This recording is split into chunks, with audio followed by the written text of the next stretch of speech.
The message came at 3 in the morning, Earth time. General Kyung was still awake. He never slept much anymore. The screen flashed red. That was the color for emergencies.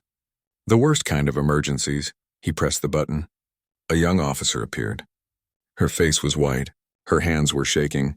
"Sir," she said. Her voice broke on the word. "Colony Hansong. It's gone." Kyung felt his heart stop. Colony Hansong was the largest human settlement outside Earth. 3 million people lived there. Farmers, miners, teachers, children. Normal people living normal lives. Gone? He repeated. The word felt strange in his mouth. "Nuclear weapons, sir. The Draxians used nuclear weapons. The entire planet is burning."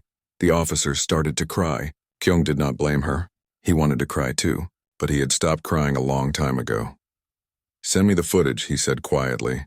The footage came from a satellite, a human satellite that had been watching the colony. It had been watching for safety. To make sure everything was okay, Kyung watched the Draxian fleet arrive. 200 ships. They did not send a message. They did not give a warning. They just fired. The nuclear weapons fell like rain. Bright white flashes covered the planet. Cities disappeared in seconds. Mountains melted. Oceans boiled. 3 million people gone, just like that. Kyung saved the footage. He saved it on a secure drive. Then he stood up. His legs felt weak, but he made them strong. He had work to do. The Parliament building was dark when he arrived. Most politicians were sleeping. They did not know yet. Nobody knew except the military. Kyung walked through the security without stopping. The guards knew him. They saw his face and did not ask questions. President Nari's office was on the top floor. She was still awake too. She was always awake when bad things happened. Maybe she could feel them coming. He did not knock. He just opened the door and walked in. Nari looked up from her desk. She saw his face and knew.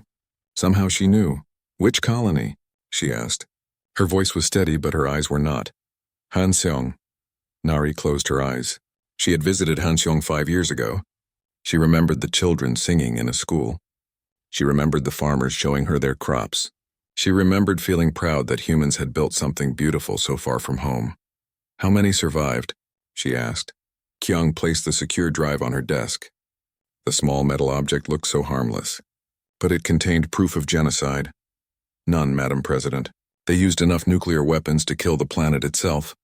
Nari opened her eyes. They were not crying. They were hard like stone. "Call an emergency session of Parliament," she said. "Right now. Wake everyone up." "I don't care what time it is." Kyung reached into his coat. He pulled out a single document. It was old paper, not digital. He had been carrying it for 30 years, waiting for this moment, hoping it would never come. The document had a simple title, Unlimited Military Authorization. It was only 1 page, but that 1 page would change everything. "You will need to sign this," Kyung said. His hand did not shake. "Not anymore." Nari took the document. She read it slowly. It was short but complete. If she signed it, the military would have complete control. They could do anything, build anything, destroy anything. No more treaties. No more limitations. No more pretending to be weak. She picked up her pen. It was a nice pen made of real wood, a gift from the Draxian Empire 3 years ago. A gesture of friendship, they had said. Nari broke the pen in half. Ink spilled on her desk like blood. She took another pen from her drawer, her own pen, and she signed the document. Her signature was clear and strong. No hesitation. "How long until you are ready?" she asked. "We have been ready for years," Kyung replied. "I can begin operations in 6 hours." "Then begin." The Parliament met at 4 in the morning. Nobody complained about being woken up. They all knew something terrible had happened. Nari played the footage for them. 200 politicians watched 3 million people die. Some of them cried. Some of them sat in silence. Some of them got angry. When the footage ended, Nari spoke. "The Draxian Empire has committed genocide against humanity. They have shown us that peace is impossible. They have shown us that our kindness is seen as weakness. They have shown us that they will not stop until we are all dead." She held up the signed document. "I have authorized unlimited military action. The diplomatic corps is disbanded as of this moment. Ambassador Hana and all our diplomats are being recalled to Earth. Captain Tae and all our military forces are being activated. General Kyung has full authority to do whatever is necessary." One politician stood up, an old man who had always supported peace. "Madam President," he said, "are we declaring war?" Nari looked at him. Her face was calm, but her eyes burned. "No," she said. "We are not declaring war. War is what you have between equals. This will be something different. This will be a reckoning." In his dark room deep underground, General Kyung pressed a button. It was a simple button, red, round. He had installed it 30 years ago. He had hoped he would never press it. All across the solar system, lights began to turn on. Hidden shipyards powered up. Secret bases opened their doors. Weapons that had been sleeping for decades woke up hungry. Humanity had been building in secret for 30 years. The galaxy thought humans had 25 ships. They were wrong. Humanity had 25,000 ships, and they were ready to fly. The age of diplomacy was over. The age of consequences had begun. Hannah walked into the conference room for the 412th time. She wore her best diplomatic uniform, the one with all the peace medals from different alien worlds. The medals felt heavy today. They always felt heavy when she knew the meeting would go nowhere. The Draxian ambassador sat across from her. His name was something she could not pronounce, so everyone called him the Red One. His skin was actually purple, but his eyes glowed red when he was angry. They glowed red most of the time. Hannah smiled. She had practiced this smile in the mirror for years. It was the smile that said everything would be fine, even when it would not be fine. The smile that made aliens think humans were weak and simple. The Red One did not smile back. He never did. He pushed a data tablet across the metal table. The sound it made was too loud in the quiet room. "Your proposal is rejected," he said. His voice sounded like rocks grinding together. "The Draxian Empire does not negotiate with food." Hannah kept smiling. She had been called food before. The Draxians called all species without scales food. It was their way of saying they were better than everyone else. "Perhaps we can discuss the mining rights again," Hannah said. Her voice was calm and soft. "Earth is willing to give you 20% instead of 15%. The Red One laughed. It was not a nice laugh. "We will take 100%. When we decide to take it, perhaps tomorrow, perhaps next year. You will not know until our ships arrive." Hannah nodded slowly. She wrote something on her own tablet. The Red One probably thought she was taking notes. She was actually counting. This was the 73rd direct threat this month. Her government wanted her to count the threats. They had asked her to keep track 3 years ago. She did not know why. Outside the conference room, Captain Tay waited. He commanded the defense fleet that orbited the diplomatic station. 25 ships. That was all Earth had here, all that Earth was allowed to have here according to the treaty. The Draxians had 3,000 ships in this sector alone. Everyone knew this. Everyone accepted this. That was how the galaxy worked. Tay watched the meeting through a security camera. He could see Hannah smiling. He could see the Red One being aggressive. This happened every week. Sometimes twice a week his hand moved to his weapon. It was not a real weapon. It was a ceremonial blade made of polished steel. It could not hurt a Draxian. Their skin was too thick. But Tay liked to touch it when he was frustrated. It reminded him that humans used to fight long ago, before they joined the galaxy. "Sir," his second officer said quietly, "the patrol detected another Draxian fleet movement near Sector 7. Sector 7 was close to Earth's mining colonies." "Too close. How many ships?" Tay asked. 800, sir. Battle cruisers and destroyers." Tay's jaw tightened. 800 ships was not a patrol. It was an invasion force. But he could do nothing. His orders were clear. Watch only. Do not engage. Do not provoke. Smile and be diplomatic. He hated those orders. Back on Earth, General Kyung sat in a dark room. The room had no windows.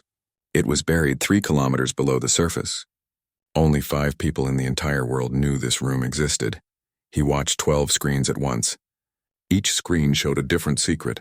Ships being built in hidden shipyards, soldiers training in underground bases, weapons being tested in empty deserts far from cities. General Kyung was old. His hair was white. His hands shook sometimes, but his mind was sharp like a knife. He had been planning this for 30 years. The galaxy thought humans were peaceful. The galaxy thought humans were weak. The galaxy was wrong. Humans were patient. President Nari called him on the secure line. Her face appeared on the largest screen. She looked tired. She always looked tired these days. General, the Draxians rejected our proposal again, she said. I know, Kyung replied. I watched the meeting. They are moving ships toward our colonies. I know that too. Nari was quiet for a moment. Then she asked the question she asked every month. Are we ready? Kyung looked at his screens. At the secret ships. At the hidden soldiers. At the weapons that could destroy worlds. Yes, Madam President, he said. We have been ready for 5 years. But we should wait longer. Let them think they have already won. Let them become careless, Nari nodded. She understood. The longer they waited, the stronger they became. The more secrets they kept, the bigger the surprise would be. Far away on the diplomatic station, Hana finished her meeting. The Red One left without saying goodbye. He never said goodbye. She walked slowly back to her private office. Captain Tay followed her. He always followed her after difficult meetings. The same as always. Tay asked when they were alone. Worse, Hana said. She sat down in her chair. It was a comfortable chair. She had sat in it for 12 years.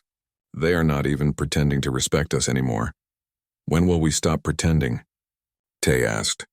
His voice was quiet but angry. Hana looked at him. She saw the frustration in his eyes. She felt it too. Every diplomat felt it. Every soldier felt it. Every human felt it soon, she said. It was the only answer she could give. The only answer she had been given. Tay nodded. He had heard this answer before, soon, always soon. Never today, but soon was coming. Everyone could feel it. The diplomats could feel it when they smiled at aliens who insulted them.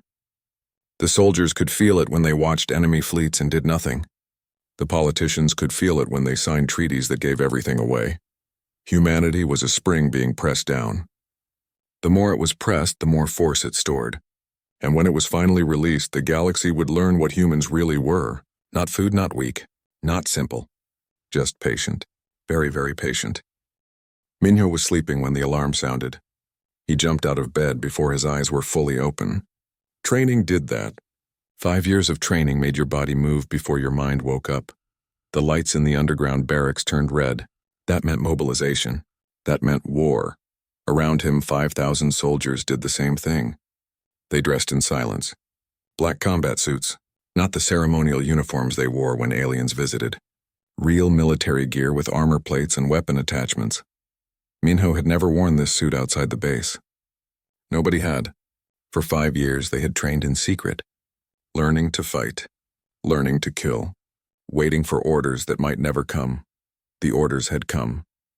His commanding officer stood on a platform. She was young for an officer, maybe 30. Her name was Juan. She never smiled. Minho had never seen her smile once in 5 years. She was smiling now. Attention, Juan said. Her voice filled the barracks through speakers. Colony Hansung was destroyed 12 hours ago. 3 million humans are dead. The Draxian Empire has given us their answer to peace. The barracks was silent. 5,000 soldiers stood perfectly still. But Minho could feel the anger. It was thick in the air like smoke. President Nari has authorized unlimited military action. Juan continued. General Kyung has activated all hidden forces. We are no longer pretending to be weak. We are no longer pretending to be peaceful. We are showing the galaxy what humanity really is. She paused. The smile grew wider. We are going hunting, the soldiers cheered. It was not a loud cheer. It was cold and controlled.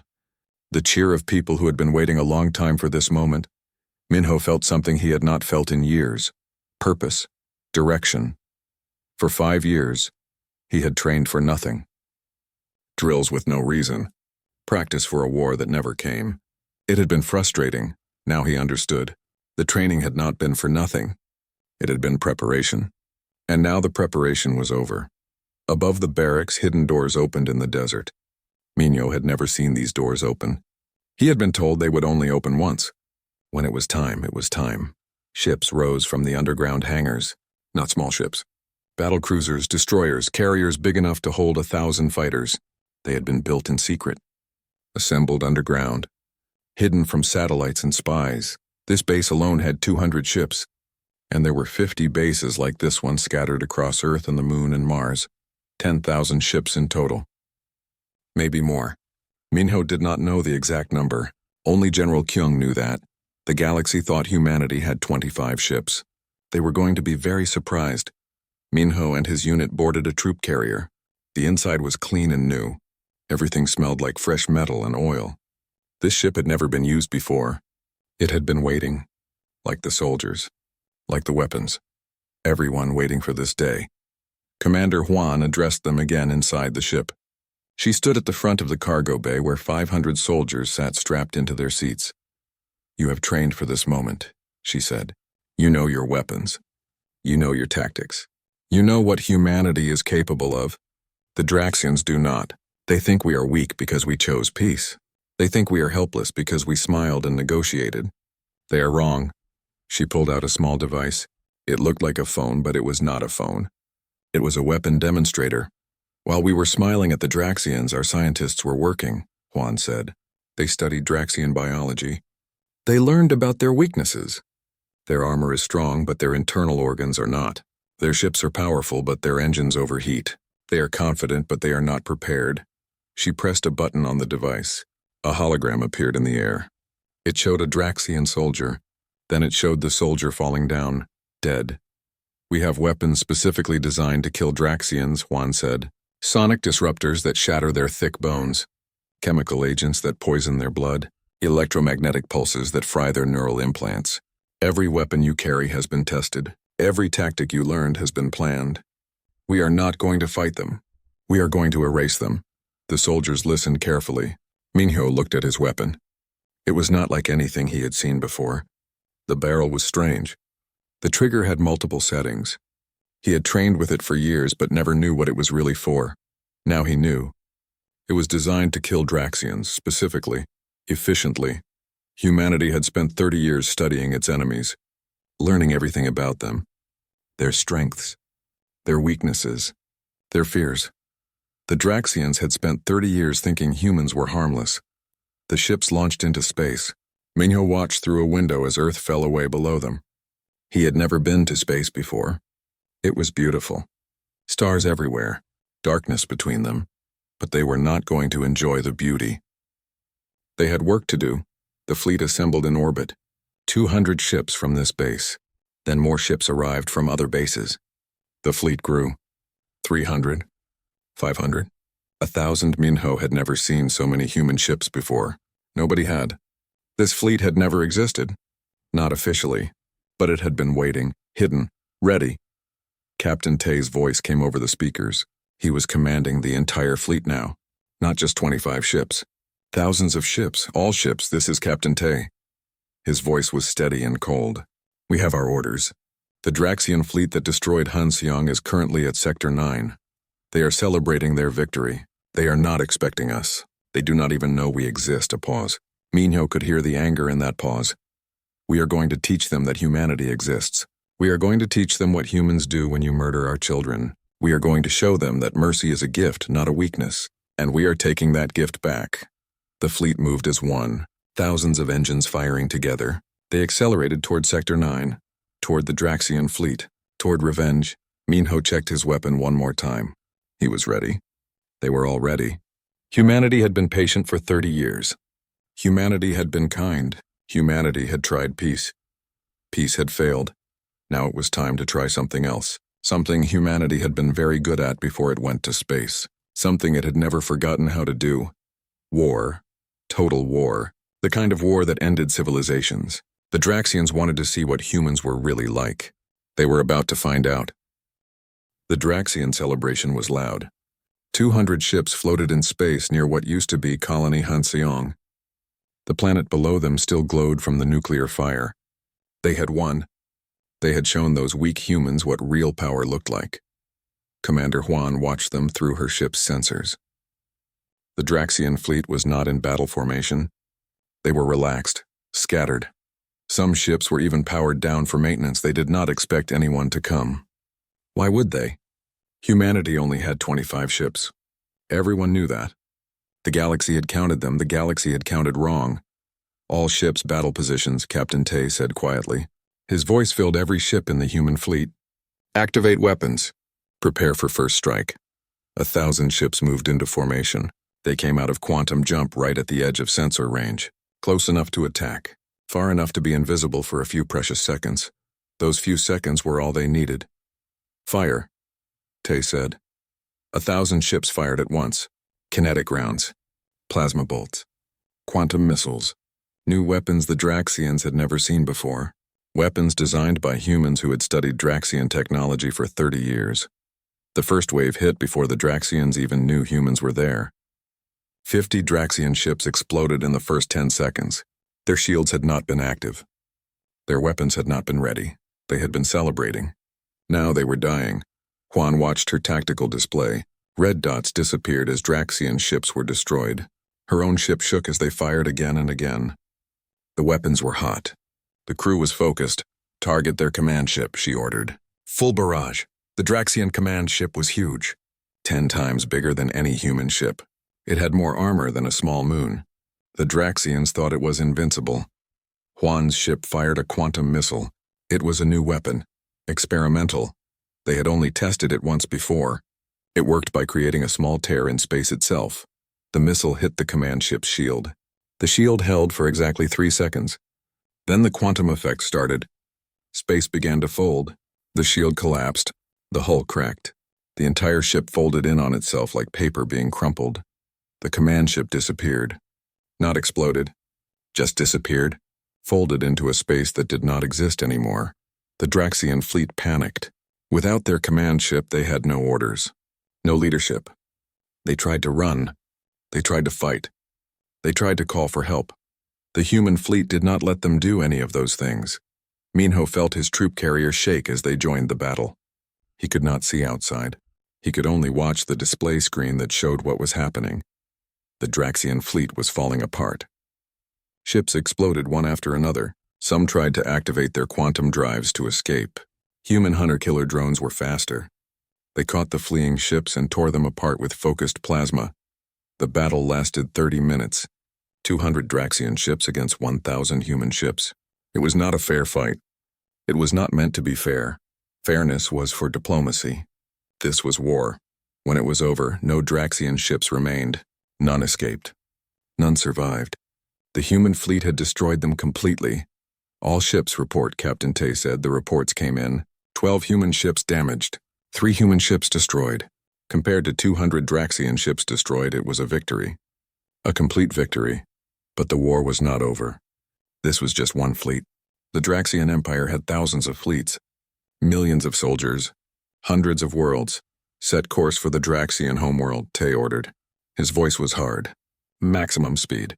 We are not stopping until we reach their capital. The fleet moved. Not back to Earth, forward. Deeper into Draxian space. They were not running. They were attacking. On Earth, General Keong watched everything from his underground room. The battle had gone perfectly. Better than perfectly. The Draxians had not expected humans to fight back at all. They certainly had not expected humans to win. But this was just the beginning. Keong had more plans, more surprises. The Draxians had made a mistake. They had shown humanity what total war looked like. Now humanity would show them something worse. Calculated war, scientific war where every move was planned, every weakness exploited, every advantage pressed. Humanity had studied the Draxian Empire for 30 years.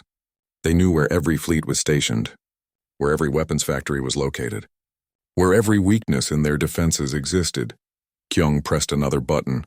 All across the galaxy, human sleeper cells activated. Spies who had been pretending to be merchants and traders for decades. They sabotaged Draxian supply lines. They destroyed weapons depots. They sent false information to Draxian commanders. While humanity smiled and negotiated, it had also been preparing. Not just building ships, building intelligence networks, creating chaos. The Draxian Empire began to realize something was wrong. Their fleets were being destroyed. Their supplies were disappearing. Their communications were being jammed, and a human fleet was heading directly toward their homeworld. A fleet they did not know existed until 3 hours ago. The Draxian Emperor called an emergency council. All his generals gathered. All his advisors. They looked at the reports with confusion and fear. "How many ships do the humans have?" the Emperor demanded. "We counted 25, Your Majesty," one advisor said. His voice shook. "Then how are there 1,000 ships attacking our fleet at Sector 9? Nobody had an answer. Nobody understood. The humans had been weak, peaceful, easy to threaten, easy to ignore. The humans had been lying for 30 years, smiling and building, negotiating and preparing, waiting for the moment when they would stop pretending. That moment had arrived. Send all available fleets to defend the homeworld, the Emperor ordered. Every ship, every soldier. If the humans reach our planet, the war is over. The orders went out. 3,000 Draxian ships began moving toward their homeworld, the largest fleet they had ever assembled. Surely that would be enough. Surely they could stop 1,000 human ships. But the humans were not just bringing 1,000 ships. They were bringing something else. Something the Draxians could not count, could not measure, could not stop. They were bringing 30 years of rage, 30 years of humiliation, 30 years of patience turned into fury, and that was more dangerous than any weapon. The Draxian homeworld was called Draxus Prime. It was a beautiful planet, blue oceans, green continents, cities that stretched for hundreds of miles. 5 billion Draxians lived there. It was the heart of their empire. The human fleet arrived 3 days after the first battle. 1,000 ships against 3,000 Draxian defenders. The Draxians thought they had the advantage. They were wrong again. Admiral Yuna commanded the fleet now. She had replaced Captain Tay after the first battle. Tay had done well, but this final strike needed someone with more experience. Someone who had been planning this moment for 20 years. Yuna was that person. She looked at the tactical display. 3,000 red dots surrounded the planet. Her 1,000 blue dots faced them. The odds were bad, but she was not worried. Open a channel to the Draxian fleet, she said quietly. Her communications officer looked surprised. Admiral, we are here to fight, not talk. I know, Yuna said, but they need to hear this. Open the channel. The channel opened. Every Draxian ship could hear her now. Every Draxian on the planet below could hear her. This is Admiral Yuna of Earth, she said. Her voice was calm and clear. We came to your space seeking peace. We offered treaties. We offered friendship. We offered trade. You rejected everything. You called us food. You threatened us. You destroyed our colonies. You killed 3 million humans without warning or mercy. She paused. The Draxian fleet did not respond. They were listening. You thought we were weak because we chose peace. You thought we were helpless because we smiled. You were wrong. Humanity has always had two sides. We showed you the peaceful side for 30 years. We really tried. Another pause. Yuna's hands were steady on her command console. Now you are going to meet the other side of humanity. The side that built weapons while you laughed. The side that trained soldiers while you celebrated. The side that planned your destruction while we smiled at your insults. The Draxian Emperor's face appeared on her screen. He was old and covered in ceremonial scales. His red eyes burned with anger. You cannot win, he said. We have 3 ships for every one of yours. Surrender now and we will only enslave your species. Fight and we will exterminate you. Yuna smiled. It was not a diplomatic smile. It was something else. Something cold. You still do not understand, she said. We did not bring enough ships to match yours. We brought enough ships to destroy yours. There is a difference, she closed the channel. All ships activate the swarm. From each human ship, 1,000 small drones launched. They were tiny, each one barely larger than a human hand, but there were millions of them. A swarm of mechanical insects spreading across space. The Draxian ships tried to shoot them down, but there were too many. The drones were too small, too fast. They reached the Draxian ships and attached themselves to the hulls. Then they started cutting. Tiny plasma torches burned through Draxian armor. The drones were programmed to find weak points. Engine cooling systems, life support intakes, weapon power conduits. The Draxian fleet began to fall apart, not from explosions, from small cuts, thousands of small cuts, death by 1 million tiny wounds. The human fleet did not even need to fire their main weapons. The drones did everything. It was efficient. It was terrifying. It was calculated. Within 2 hours, half the Draxian fleet was disabled. Ships drifted in space, powerless. Crews abandoned them in escape pods. The human fleet let them go. This was not about killing individuals.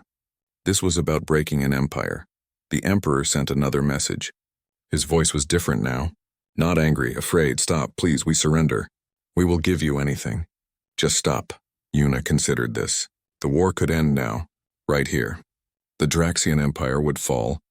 Humanity would win. But winning was not enough. The galaxy needed to learn a lesson. Recall the drones, she ordered. The swarm stopped attacking. They returned to the human ships like birds coming home to roost. The Draxian fleet hung in space, broken but not destroyed. The planet below watched. The whole galaxy was watching now. This battle was being broadcast on every channel. Every species was seeing what happened when you attacked humanity. Una opened a channel, not just to the Draxians, to everyone, every planet, every ship, every station. "This is Admiral Una speaking for all humanity," she said. "For 30 years we tried peace. We negotiated. We compromised. We accepted insults. We tolerated threats. We chose diplomacy over war because we believed that was the right path." She looked at the camera. Behind her, through the window, the broken Draxian fleet floated helplessly. The Draxian Empire showed us that peace has limits. They murdered 3 million humans. They thought we would do nothing. They thought wrong. We have destroyed their fleet. We have broken their empire. We could destroy their planet. We have the weapons. We have the will. Silence filled the communication channels. The galaxy held its breath, but we will not. We are not like them. We do not kill civilians. We do not destroy planets. We fight soldiers. We break armies. We end threats. The Draxian Empire is no longer a threat. The war is over. She stood up from her command chair. "Let this be a lesson to the entire galaxy. Humanity prefers peace. We will always try diplomacy first. We will always offer friendship before force. But if you push us, if you threaten us, if you kill our people, you will meet the other side of humanity, the side that wins wars." The transmission ended. The human fleet began moving away from Draxus Prime. They left behind the broken ships. The defeated empire. The message. The war had lasted 3 months. The Draxian Empire, which had ruled 1,000 worlds for centuries, was gone. Not destroyed completely, but broken, powerless. No longer a threat to anyone. Other species watched and learned. They saw what humanity could do. They saw what happened when you mistook patience for weakness. They saw what happened when you attacked humans. New treaties arrived at Earth within days. Real treaties. Respectful treaties. Everyone wanted to be humanity's friend now. Everyone wanted to make sure they never became humanity's enemy. Ambassador Hana returned to diplomatic work. But it was different now. When she walked into conference rooms, aliens stood up. They offered her the best seats. They listened to her proposals. They agreed to her terms. She did not need to smile anymore. Not that false diplomatic smile. She could be honest, direct, strong, because everyone knew the truth now. Humanity was not weak. Humanity was patient. And patience was not weakness. It was strategy. The hidden shipyards were revealed. The secret bases were shown to the public. The weapons were cataloged. Humanity did not hide anymore. There was no point. The galaxy knew what humans were capable of now, but the weapons were not used again. They went back into storage. The soldiers went back to training.